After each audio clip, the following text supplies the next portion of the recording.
What are the health benefits of Kalari, Varun? Health benefits ಅಂತ ಹೇಳಿದಾಗ one is the physical health, one is the mental health, ಮತ್ತು emotionally ಹೇಗೆ ನಮ್ಮನ್ನು tone ಮಾಡುತ್ತೆ, spiritually ಹೇಗೆ ಟೋನ್ ಮಾಡುತ್ತೆ ಅಂತ. Obviously any body conditioning exercise of Kalaripayattu works on yogic principles. ಅಂದರೆ ಯೋಗಿಕ್ ಪ್ರಿನ್ಸಿಪಲ್ಸ್ ಅಂತ ಹೇಳಿದ್ರೆ ಈಗ ಈಗ ನಾವು ತಿನ್ನಬೇಕಾದ್ರೆ ಪ್ರೋಟೀನ್ಸು, ಕಾರ್ಬ್ಸು ಇದೆಲ್ಲ ಆಗಿನ ಕಾನ್ಸೆಪ್ಟ್ಗಳು ಏನೂ ಇರಲಿಲ್ಲ. ಏನು ವಾತ ಪಿತ್ತ ಕಫ ಗವನ್ ಮಾಡಬೇಕು, ಇದು ತ್ರಿದೋಷಗಳು. ಯೋಗಿಕ್ ಪ್ರಿನ್ಸಿಪಲ್ಸ್ ಅಂತ ಹೇಳಿದ್ರೆ ಈಗ ಯೋಗ ಅಂತ ಹೇಳಿದ್ರೆ ಯಮ, ನಿಯಮ, ಆಸನ, ಪ್ರಾಣಾಯಾಮ, ಪ್ರತ್ಯಾಹಾರ, ಧಾರಣ, ಧ್ಯಾನ, ಸಮಾಧಿ, ಇದು 8 ಸ್ಟೆಪ್ಸ್ ಆಫ್ ಯೋಗ. ಯಮ ನಿಯಮ ಅಂತ ಹೇಳಿದ್ರೆ ನಮ್ಮದು ಒಂದು ಲೈಫ್ ಸ್ಟೈಲ್ ಹೇಗಿರಬೇಕು, ಸುಳ್ಳು ಹೇಳಬಾರ್ದು, ನಾವು ಏನು ತಿನ್ನಬೇಕು ಏನು ತಿನ್ನಬಾರ್ದು, ಹೇಗಿರಬೇಕು ಅಂತ. ಆಮೇಲೆ ಆಸನ ಬರುತ್ತೆ, ಆಸನ ಮಾಡಾದ್ಮೇಲೆ ಪ್ರಾಣಾಯಾಮ ಮಾಡ್ತೀವಿ. ಕಳರಿಲೂ ಹೀಗೆ ಫಸ್ಟು ಆ ಬೇಸಿಕ್ ಆಲ್ಫಾಬೆಟ್ಸ್ ಕಲಿತಾಗ ಪಾಶ್ಚರ್ಸ್ ಕಲಿತೀವಿ, ಯೋಗಿಕ್ ಆಸನಾಸ್ ಥರ. ಆಮೇಲೆ ಅಲ್ಲಿ ಬ್ರೀತಿಂಗ್ ಟೆಕ್ನಿಕ್ಸ್ ಕಲಿತೀವಿ, ಅದರಿಂದ ಬ್ರೆತ್ ಕಂಟ್ರೋಲ್ ಬರುತ್ತೆ. ಬ್ರೆತ್ ಕಂಟ್ರೋಲ್, ಪ್ರಾಣ ಸರಿಯಾಗಿ ಇನ್ಫ್ಲೋ ಆದರೆ ಬಾಡಿ ಕ್ಲೀನಾಗುತ್ತೆ. ಫಿಸಿಕಲ್ ಬಾಡಿ ಕರೆಕ್ಟಾಗಿತ್ತು ಅಂತ ಹೇಳಿದ್ರೆ ಸಟಲ್ ಬಾಡಿನೂ ಕರೆಕ್ಟಾಗುತ್ತೆ. ಆವಾಗ ಚಕ್ರ ಆ್ಯಕ್ಟಿವೇಶನ್ ಸ್ಟಾರ್ಟ್ ಆಗ್ತದೆ. ಇದು ಫಿಸಿಕಲಿ ಆಯಿತು. ಸ್ಪಿರಿಚುವಲಿ ಏನಂತ ಹೇಳಿದ್ರೆ ನಾವು ಪರಶುರಾಮರಿಂದನೇ ಆರ್ಟ್ ಬಂದಿದೆ ಅಂತ ಹೇಳಿದಾಗ ಏನು ಕಲಿಸ್ಕೊಡುತ್ತೆ ಕಳರಿಪಯಟ್ಟು? ಆ ರಾಮಂದು ಮಾರಲ್ಸ್ ಕಲಿಸ್ಕೊಡುತ್ತೆ ನಮಗೆ. ಏನೋ ಯುದ್ಧದ ಟೈಮಲ್ಲಿ ಆ ಕೃಷ್ಣಂದು ಟ್ಯಾಕ್ಟ್ಫುಲ್ನೆಸ್, ಡಿಪ್ಲೊಮೆಸಿ. ಅವನಿಗಿಂತ ದೊಡ್ಡ ಡಿಪ್ಲೊಮ್ಯಾಟ್ ಯಾರು ಕೃಷ್ಣನಿಗಿಂತ? ಆ ಡಿಪ್ಲೊಮೆಸಿ. ರಾಮ ಅಂತ ಹೇಳಿದಾಗ ಅವ್ನು ಬಂಟ ಹನುಮಂತ ಬರ್ತಾನೆ, ಅವ್ನಿಗೆ ಎಷ್ಟು ಗುರುಭಕ್ತಿ ಇತ್ತು, ಆ ಗುರುಭಕ್ತಿ ನಾವು ಕಲಿಬೇಕು ಅಂತ ಬರುತ್ತೆ. ಶಿವಶಕ್ತಿ, ಶಿವನಿಂದ ಆ ಮ್ಯಾಸ್ಕ್ಯುಲೈನ್ ಎನರ್ಜಿ, ಶಕ್ತಿಯಿಂದ ಆ ಫೆಮಿನೈನ್ ಎನರ್ಜಿ. ನಮ್ಗೆ ಆ ಫೆಮಿನೈನ್ ಟ್ರೇಟ್ಸು ಇರಬೇಕು, ಆ ಮ್ಯಾಸ್ಕ್ಯುಲೈನ್ ಟ್ರೇಟ್ಸು ಇರಬೇಕು. ಅಗ್ರೆಸಿವ್ ಆಗೂ ಇರಬೇಕು, ಸ್ವಲ್ಪ ಪ್ಯಾಸಿವ್ ಆಗೂ ಇರಬೇಕು. ಎಲ್ಲಿ ಫೋರ್ಸ್ ಯೂಸ್ ಮಾಡಬೇಕು, ಎಲ್ಲಿ ಫೋರ್ಸ್ ಯೂಸ್ ಮಾಡಬಾರ್ದು. ಆ ವಾಯ್ಸ್ ಕೊನೋಟೇಷನಿಂದ ಹಿಡಿದು ನಾವು ಯಾರ ಹತ್ರ ಹೇಗೆ ಮಾತಾಡ್ತೀವಿ ಅನ್ನೋದು ಪೂರ್ತಿ ಕಳರಿಪಯಟ್ಟು ಹೇಳ್ಕೊಡ್ತಾ ಬರುತ್ತೆ. ಸೋ ಮೆನಿ ಕರ್ನಾಟಕದು ಇದಿದೆಯಲ್ಲ ಟ್ಯಾಗ್ಲೈನ್ ಇದ್ದಂಗೆ, ಒನ್ ಸ್ಟೇಟ್ ಮೆನಿ ವರ್ಲ್ಡ್ಸ್ ಥರ, ಒನ್ ಆರ್ಟ್ ಮೆನಿ ಔಟ್ಕಮ್ಸ್ ಅಂತ. ಗುಡ್. ಈಗ ಯಾರು ನೋಡ್ತಾ ಇರೋರು, ಮಾರ್ಷಲ್ ಆರ್ಟ್ಸ್ ಇದೆ, ಅದರಲ್ಲೇ ಕುಂಫು, ಟೈಕ್ವಾಂಡೋ, ಇದೆಲ್ಲನ ಕಂಪೇರ್ ಮಾಡಿಕೊಂಡು ಕಲರಿಪಯಟ್ಟು ಯಾಕೆ ಅಂತ ಕೇಳೋರಿಗೆ ಇಷ್ಟೊತ್ತು ಸಾಕಷ್ಟು ವಿಚಾರಗಳನ್ನು ಕೊಟ್ಟಿದ್ದೀವಿ. ಎಲ್ಲ ಒಟ್ಟೊಟ್ಟಿಗೆನೂ ಪ್ರಾಕ್ಟೀಸ್ ಮಾಡ್ಬೋದಲ್ಲ? ಖಂಡಿತವಾಗ್ಲೂ ನಾನು ಮಾಡ್ತೇವೆ. ನಾನು ಮೊಯ್ತಾಯ್ ಕಿಕ್ ಬಾಕ್ಸಿಂಗ್ ಅಂತ ಒಂದು ಮೊಯ್ತಾಯ್ ಇದೆ, ನಾವು ಮೊಯ್ತಾಯ್ ಮಾಡ್ತಾಯಿದ್ದೆ ಜೊತೆಲಿ, ಕಳರಿ ಜೊತೆಗೇನೆ. ಆಮೇಲೆ ಕಳರಿ ಜೊತೆಗೆ ಕಳರಿ ಬೆಟರ್ ಅಂತ ಹೇಗೆ ಗೊತ್ತಾಗೋದು ಅಂತ ಹೇಳಿದ್ರೆ ಕಂಪ್ಯಾರಿಸನ್ಗೆ ಬೇರೆ ಆರ್ಟ್ಸು ನಾವು ನೋಡಬೇಕಲ್ಲ. ಈಗ ನಾನು ಇಂಡಿಯನ್ ಕ್ಯೂಸಿನ್ ಕರೆಕ್ಟಾಗಿದೆ ಅಂತ ಹೇಳಬೇಕು ಅಂದರೆ ನಂಗೆ ಕಾಂಟಿನೆಂಟಲ್ಲು ಗೊತ್ತಿರಬೇಕು, ಚೈನೀಸು ಗೊತ್ತಿರಬೇಕು. ನಾನು ಕಾಂಟಿನೆಂಟಲ್ ಚೈನೀಸ್ ಟೇಸ್ಟೇ ಮಾಡಿಲ್ಲ, ಇಂಡಿಯನ್ನೇ ಬೆಸ್ಟು ಅಂತ ನಾನು ಹೆಂಗೆ ಹೇಳಿ? ಈಗ ನಾನು ಇಂಡಿಯನ್ನೂ ಟೇಸ್ಟ್ ಮಾಡಿದ್ದೀನಿ, ಕಾಂಟಿನೆಂಟಲ್ಲೂ ಸ್ವಲ್ಪ ನೋಡಿದ್ದೀನಿ, ಚೈನೀಸು ಸ್ವಲ್ಪ ನೋಡಿದ್ದೀನಿ. ಗುರು ನಿಮ್ಮ ಹತ್ರ ಏನೇನಿದೆ ನಮ್ಮಲ್ಲೂ ಇದೆ ಗುರು, ನಮ್ಮಲ್ಲಿ ಎಕ್ಸ್ಟ್ರಾನೂ ಇದೆ. So Indian is best because first of all ಆ ಪೇಟ್ರಿಯಾಟಿಸಮ್ ಇರಬೇಕು. ನಾನು ಅದೇ ಹೇಳೋದು, ನಮ್ಮ ಆರ್ಟ್ ನಾವೇ ಮುಂದೆ ತೊಗೊಂಡೋಗ್ಬೇಕು, ನಮ್ಮ ಮಕ್ಕಳೇ ಮುಂದೆ ತೊಗೊಂಡೋಗ್ಬೇಕು. ನಮ್ಮದೇ ಡ್ಯೂಟಿ ಅದು, ಒಂದು ಫಂಡಮೆಂಟಲ್ ಡ್ಯೂಟಿ ಥರ ಡ್ಯೂಟಿ ಅದು.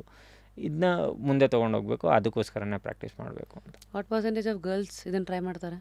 ನನ್ನ ಕ್ಲಾಸಲ್ಲಿ ಬರ್ತಾರೆ madam, 50% of them are girls only.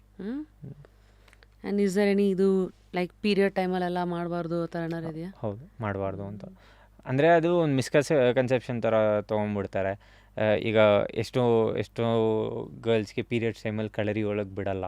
Kalari ಅಂತ ಹೇಳಿದ್ರೆ ಇಟ್ಸ್ ಕಾನ್ಸಿಗ್ರೇಟೆಡ್ ಟೆಂಪಲ್, ವಾಸ್ತುಶಾಸ್ತ್ರದ ಪ್ರಕಾರನೇ ಕಟ್ತಾರೆ. ಈಗ ಒಂದು ಟೆಂಪಲ್ನ ಆಗಮಶಾಸ್ತ್ರದ ಪ್ರಕಾರ ಹೇಗೆ ಕಟ್ತಾರೆ, ಕಳರಿನೂ ಈ ಪರ್ಟಿಕ್ಯುಲರ್ ಮೂಲೆಗೆ ಈ ಪರ್ಟಿಕ್ಯುಲರ್ ದೇವರು ಅನ್ನೋ ಥರನೇ ಒಂದು ಆ ಲೀನಿಯೇಜ್ಗೆ ಆ ಗುರು ಡಿಸೈಡ್ ಮಾಡಿರ್ತಾರೆ. ಅಂದರೆ ಡಿಫ್ರೆಂಟ್ ಲೀನಿಯೇಜಸ್ಗೆ ಡಿಫ್ರೆಂಟ್ ವಾಸ್ತುಶಾಸ್ತ್ರ ಯೂಸ್ ಮಾಡ್ತಾರೆ. ಓಹೋ, ಅವೆಲ್ಲ ಮಾಡಿಕೊಂಡೇ ನೀವು ಸ್ಟುಡಿಯೋ ಕಟ್ಟಬೇಕಾ? ಹಾಂ, ಟ್ರೆಡಿಷ್ನಲ್ ಟೆಂಪಲ್ ಥರ ಕಾನ್ಸಂಟ್ರೇಟ್ ಮಾಡಬೇಕು, ಅಲ್ಲಿ ಒಂದು ಎನರ್ಜಿ ಕೂಡಿಸ್ಬೇಕು ಅಂತ ಹೇಳಿದ್ರೆ ಅದಕ್ಕೆ ಒಂದು ಪರ್ಟಿಕ್ಯುಲರ್ ವೇ ಇದೆ. ಟೆಂಪಲ್ ಹೆಂಗೆ ಕಟ್ತೀವಿ ಅದೇ ಥರ ನೆಲ ಅಗದ್ಬಿಟ್ಟು ಕಾನ್ಸ್ಟಿಟ್ಯೂಯೆಂಟ್ಸ್, ಒಂದು ಟರ್ಮರಿಕಿಂದ ಹಿಡಿದು ಬೇರೆ ಮೆಡಿಸಿನಲ್ ಹರ್ಬ್ಸ್ ಹಾಕಿ ನೆಲನ ಪೂರ್ತಿ ಸಮ ಮಾಡಿ, ಆಮೇಲೆ ಒಂದೊಂದು ಪರ್ಟಿಕ್ಯುಲರ್ ಕಾರ್ನರ್ಗೆ ಒಂದೊಂದು ಡಿಟಿನ ಒಂದು ಹೋಮದ ಮುಖಾಂತರ ಕೂಡಿಸಿ ಒಂದು ಎನರ್ಜಿ ಕಾನ್ಸಿಗ್ರೇಟ್ ಮಾಡ್ತೀವಿ. ಅಲ್ಲಿ ಮಿಸ್ಕನ್ಸೆಪ್ಷನ್ ಏನು ಬರುತ್ತೆ ಅಂದರೆ ಹೆಣ್ಮಕ್ಳಿಗೆ ಬರಬೇಡ ಅಂತ ಹೇಳಿದ್ರೆ, ದೇವಸ್ಥಾನ ಪೀರಿಯಡ್ಸಲ್ಲಿ ಬರಬೇಡ ಅಂತ ಹೇಳ್ತಾರೆ ಅಂತ. ಖಂಡಿತ ಅಲ್ಲ. ಹೆಣ್ಮಗು ಆ ಟೈಮಲ್ಲಿ ಮಾಡಿದ್ರೆ ಅವ್ರಿಗೆ ಕಷ್ಟ. ಸೇಮ್ ಲೈಕ್ ಹೌ ಹಳೆ ಕಾಲದಲ್ಲೂ ಒಂದು ಕಡೆ ಕೂತ್ಕೋ, ಯಾಕಂದರೆ ಇನ್ನೂ ಹೆಚ್ಚು ಆಯಾಸ ಆಗೋದು ಬೇಡ, ಸ್ಟ್ರೆನ್ಯಸ್ ಆ್ಯಕ್ಟಿವಿಟಿ ಅನ್ನೋದಕ್ಕೆ, ಅಷ್ಟೆ. ಸ್ಟ್ರೆನ್ಯಸ್ ಟೈಮಲ್ಲಿ ಯಾಕೆ ಅನ್ನೋದಕ್ಕೆ ಅದು ಬಂತು. ಓಕೆ, ಸೊ ನೀವು ಡೇಟಿ ಬಗ್ಗೆ ಮಾತಾಡಿದ್ರಲ್ಲ, ಯೂಶ್ವಲಿ ಕಳರಿಗೆ ಯಾವ್ಯಾವೆಲ್ಲ ಡೇಟಿಗಳ ಒಂದು ಇದಿರುತ್ತೆ, ಆಶೀರ್ವಾದನೋ ಅಥವಾ ಒಂದು ಶಿವಶಕ್ತಿ ಸೌತ್ ವೆಸ್ಟರ್ನ್ ಕಾರ್ನರಲ್ಲಿ ನಾವು ಒಂದು 7 ಟೈರ್ಡ್ ಪ್ಲ್ಯಾಟ್ಫಾರ್ಮ್ನ ಕೂಡಿಸ್ತೀವಿ. That represents Bhadrakali. ಒಂದೊಂದು ಕಡೆ ಬರೀ ಒಂದು ಶಿವಂದು ಲಿಂಗ ಇಟ್ಬಿಟ್ಟು ಮೌಲ್ಡ್ ಇಟ್ಬಿಡ್ತಾರೆ. ಮತ್ತು ಸರ್ಪೆಂಟ್ ಡಿಟೀಸ್ ಇರುತ್ತೆ, ಮತ್ತು ಈ ನಾಗದೇವತೆಗಳು ಈಗ ಈ ತುಳುನಾಡಲ್ಲೆಲ್ಲ ಜಾಸ್ತಿ ಇದು ಮಾಡ್ತಾರಲ್ಲ, that spiritually represents kundalini shakti, serpent deities ಎಲ್ಲ. ಇನ್ನು ಅಯ್ಯಪ್ಪನೂ ಇಡ್ತಾರೆ ಕೆಲವರು. ಮತ್ತು ಪರ್ಟಿಕ್ಯುಲರಾಗಿ ಒಂದು ಪ್ಲ್ಯಾಟ್ಫಾರ್ಮ್ ಇರುತ್ತೆ, ಗುರುಪೀಠ ಥರ ಇರುತ್ತೆ. ಮತ್ತು ಗಣಪತಿಗೂ ಇದು ಮಾಡ್ತಾರೆ. ಗಣಪತಿ ರಿಲೇಟೆಡ್ ಒಂದು ಪರ್ಟಿಕ್ಯುಲರ್ ವೆಪನ್ನು ಇದೆ, ಒಟ್ಟ ಅಂತ. ಗಣಪತಿ ಸೊಂಡ್ಲು, ಆ ಕ್ಯಾಮ್ರಾ ಕಾಣುತ್ತೋ ಇಲ್ಲೋ ಗೊತ್ತಿಲ್ಲ, ಇದು ಒಂದು ಎಲಿಫೆಂಟ್ ಶೇಪ್ಡ್, ಎಲಿಫೆಂಟ್ ಟ್ರಂಕ್ ಏನಿದೆ ಆ ಶೇಪ್ದು ಒಂದು ವೆಪನ್ ಇರುತ್ತೆ, ಒಟ್ಟ ಅಂತ. ಅದು ಇಟ್ ಈಸ್ ಪರ್ಟಿಕ್ಯುಲರ್ ಎಂಡಿಮಿಕ್ ಟು ಕಳರಿಪೇಟ್. ಆ ವೆಪನ್ನ ಯೂಸ್ ಮಾಡೋರು ಒಂದು ಪ್ರೊಲಾಂಗ್ ಪೀರಿಯಡಲ್ಲಿ ಒಟ್ಟ ಯಾರನ್ನ ಪ್ರಾಕ್ಟೀಸ್ ಮಾಡಿದ್ರೆ, ಮಲಗಿದ್ದಾಗಲೂ ಯಾರನ್ನ ಅಟ್ಯಾಕ್ ಮಾಡೋಕ್ಕೆ ಬಂದರೆ ಎದ್ಬಿಡ್ತಾರೆ, ಬ್ಲಾಕ್ ಮಾಡಿಬಿಡ್ತಾರೆ ಅನ್ನೋ ಒಂದು ಬಿಲೀಫ್. ಈಗ ಒಂದು ಲಿವಿಂಗ್ ಎಕ್ಸಾಂಪಲು ಇದೆ, ಅವ್ರ ಹೆಸರು ಬೇಡ ಗುರುಕಲ್ದು, ಅವರು ಕೊಚ್ಚಿಲಿ ಇವತ್ತು ಇದ್ದಾರೆ. ಅವ್ರ ಮೇಲೆ ಒಂದು ಮಾರಕಾಸ್ತ್ರ ಅಟ್ಯಾಕ್ ಆಯಿತು. ಅವರು ಮಲಗಿದ್ದಾರೆ, ಮಾರಕಾಸ್ತ್ರ ಅಂದರೆ ಒಂದು ವೆಪನಲ್ಲಿ ಅಟ್ಯಾಕ್. ಅವ್ರು ಮಲಗಿದ್ದಾರೆ ಅಂತ ನೋಡಿಕೊಂಡು ಮಚ್ಚಲ್ಲಿ ಹೊಡೆಯೋಕೆ ಬಂದಿದ್ದಾರೆ. ಮಲಗಿರೋರು ಅವ್ರಿಗೆ ಗೊತ್ತಾಗ್ದಂಗೆ ಅವ್ನು ಮಚ್ಚ ಬೀಸಿದಾಗ ಕೈ ಬಂದ್ಬಿಟ್ಟಿದೆ ಮೇಲೆ, ಮಲಗಿದ್ದವರು ಸಬ್ಕಾನ್ಷಿಯಸ್ ಅದು ಕೈ ಕಟ್ಟಾಗಿದೆ. ಆಮೇಲೆ ಅವ್ನಿಗೆ ಹೊಡೆದ್ಬಿಟ್ಟು ಅವರು ಹೊಟ್ಟೋಗ್ಬಿಟ್ಟಿದ್ದಾರೆ. ಅವ್ರಿಗೆ ಕೇಳಿದಾಗ ಏನು ಅಂತ ಹೇಳಿದ್ರೆ, ಅವರು ಮೋಸ್ಟ್ಲಿ ನಾವು ಒಟ್ಟ ಪ್ರಾಕ್ಟೀಸ್ ಮಾಡ್ತೀನಲ್ಲ ಅದೇ ಏನೋ ಕ್ಲಿಕ್ ಆಗಿರು. It might be a coincidence, but ಕಳರಿದು ಆ ಬಿಲೀಫಲ್ಲಿ ಏನಂತ ಹೇಳಿದ್ರೆ, ಒಟ್ಟ ಪ್ರಾಕ್ಟೀಸ್ ಮಾಡಿದ್ರೆ ನಿದ್ದೆಲ್ಲೂ ಬೇಕಾದರೂ ಹೊಡೆದಾಡ್ಬಿಡ್ತಾರೆ. ಅಷ್ಟು ಸಬ್ಕಾನ್ಷಿಯಸ್ ಮೈಂಡ್ ಅಷ್ಟು ಹೈಯರ್ ಲೆವೆಲ್ಗೆ ರೈಸ್ ಆಗಿಬಿಟ್ಟಿರುತ್ತೆ. Very nice. Mysore sandal gold, ನಿಮ್ಮೊಳಗಿನ ದೈವತ್ವವನ್ನು ಹೊರಹೊಮ್ಮಿಸಿ. ಈಗ ಇದು ಹೇಳ್ತಿದ್ದಂಗೆ ನನಗೆ ಈಗ ನೆಕ್ಸ್ಟ್ ಕುತೂಹಲ, ಯಾವ್ಯಾವ ಥರ ವೆಪನ್ಸ್ ಇರ್ಬೋದು, ಅದರದ್ದು ಒಂದಷ್ಟು ಎಕ್ಸಾಂಪಲ್ಸ್ ಕೊಡ್ತೀರಾ? ಒಂದು ಫಸ್ಟ್ ಸ್ಟಾರ್ಟ್ ಮಾಡೋದು ಲಾಂಗ್ ಸ್ಟಿಕ್ಕಲ್ಲಿ. ಲಾಂಗ್ ಸ್ಟಿಕ್ ಅಂತ ಹೇಳಿದ್ರೆ, ಈಗ ನಮ್ಮಿಬ್ರದ್ದು ಡಿಸ್ಟೆನ್ಸ್ ಇದೆ, ಇಷ್ಟು ಡಿಸ್ಟೆನ್ಸಲ್ಲಿ ಹೊಡೆದಾಡೋದನ್ನ ಕಲಿತೀವಿ ಲಾಂಗ್ ಸ್ಟಿಕ್ಕಲ್ಲಿ. ಒಂದು ಲಾಂಗ್ ಸ್ಟಿಕ್ ಅಂತ ಹೇಳಿದ್ರೆ ಒಂದು 6 ಫೀಟ್ ಇರುತ್ತೆ ಅಂತ ಅಪ್ರಾಕ್ಸಿಮೇಟ್ಲಿ.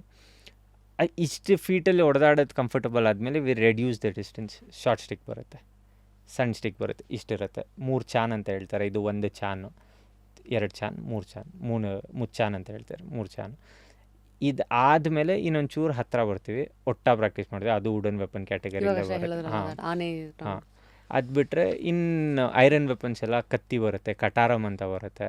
ಮತ್ತು ಕಟಾರಮ್ ಅಂತ ಹೇಳಿದ್ರೆ ಈ ಮರಾಠಾಸ್, ಈ ಶಿವಾಜಿ ಎಲ್ಲ ಇಟ್ಕೋತಾರೆ, ಈ ಥರ ಇಲ್ಲಿ ಸೊಂಟದಲ್ಲಿ ಇಟ್ಕೋತಾರೆ. ಈ ಥರ ಹ್ಯಾಂಡ್ಲ್ ಇರುತ್ತೆ, ಮೇಲೆ ಒಂದು ಚಾಕು ಥರ ಇರುತ್ತೆ. ಡ್ಯಾಗರ್, ಅದನ್ನ ಕಟಾರಮ್ ಅಂತ ಹೇಳ್ತಾರೆ. ಅದಾದಮೇಲೆ ಕಳರಿದು ಸಿಂಬಲ್ ಸ್ವರ್ಡ್ ಆ್ಯಂಡ್ ಶೀಲ್ಡ್ ಇರುತ್ತೆ. ಅದಾದಮೇಲೆ ಕುಂದಮ್ ಅಂತ ಹೇಳ್ತಾರೆ, ಸ್ಪಿಯರ್, ಬರ್ಜಿ ಕನ್ನಡದಲ್ಲಿ ಹೇಳಬೇಕು ಅಂದರೆ. ಆ ಬರ್ಜಿ ಈ ಮುರುಘ ಅಂದರೆ ಸುಬ್ರಹ್ಮಣ್ಯಂದು ವೆಪನ್ ಇದೆ, ವೇಲ್, ಅದರದ್ದು ರೆಪ್ರೆಸೆಂಟೇಷನ್ ಅಂತ ಹೇಳ್ತಾರೆ ಈ ತಮಿಳ್ ಮಾರ್ಷಲ್ ಆರ್ಟ್ಸಲ್ಲೆಲ್ಲ. ಸೊ ಇಷ್ಟಿದೆ. ಹಾಂ, ಇದು ಬಿಟ್ಟರೆ ಉರುಮಿ ಅಂತ ಒಂದು ವೆಪನ್ ಇದೆ, ಅದು ಫ್ಲೆಕ್ಸಿಬಲ್ ಸ್ವೋರ್ಡ್, ಫುಲ್ ಕಾಯಿಲ್ಡ್.